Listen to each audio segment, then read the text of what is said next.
Assalamualaikum warahmatullahi wabarakatuh. Perkenalkan, nama saya Rasatul Arifin. Saya akan menjelaskan sedikit tentang update pengembangan organisasi.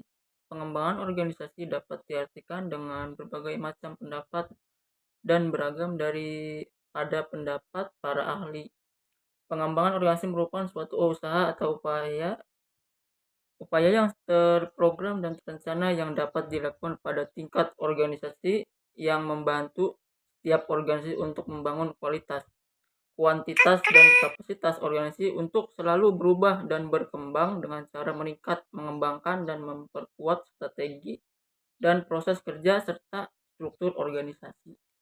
Selanjutnya ada tujuan pengembangan organisasi. Menurut TOHA 2002, terdapat 7 tujuan pengembangan organisasi sebagai berikut. Yang pertama, memberikan dukungan dan kepercayaan di antara anggota. Yang kedua, memberikan kesadaran bersama terkait dan permasalahan dalam organisasi. Yang ketiga, memberikan kewenangan tugas kepada para anggota. Yang keempat, memberikan keterbukaan. Yang kelima, memberikan semangat dan kepuasan kerja. Yang keenam, pemecahan masalah dan sinergitik. Yang ketujuh, untuk memberikan pertanggungjawaban. Selanjutnya lanjut ke ciri-ciri umum dari pengembangan organisasi.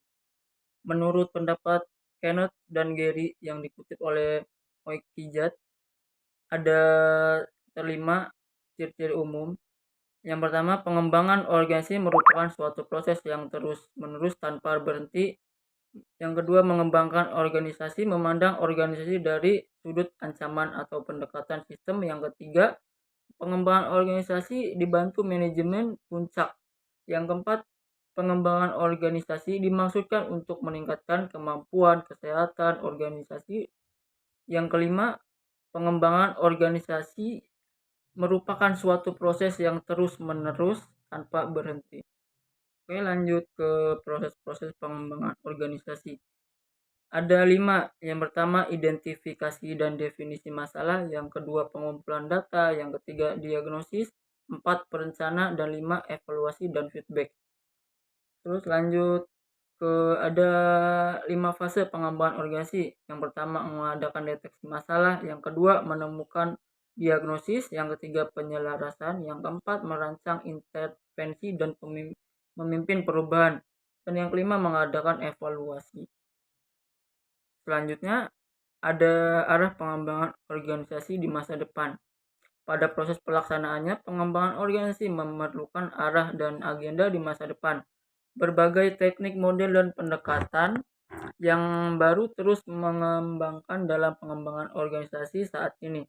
Ada pula model lama masih tetap dapat digunakan selagi masih berguna dan layak untuk dipakai atau digunakan.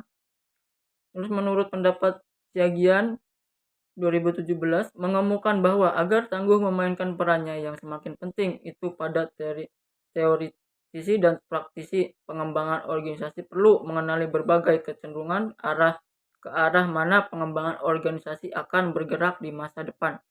Kecenderungan ini dapat dilihat dari berbagai bentuk seperti sistem manajemen sumber daya manusia, sistem makro, dan perubahan pada tingkat individual seperti yang pertama, perubahan individual. Yang kedua, visi milik bersama. Yang ketiga, kerjasama antara berbagai organisasi.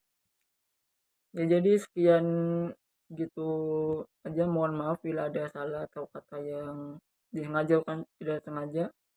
Kurang lebihnya mohon maaf. Wassalamualaikum warahmatullahi wabarakatuh.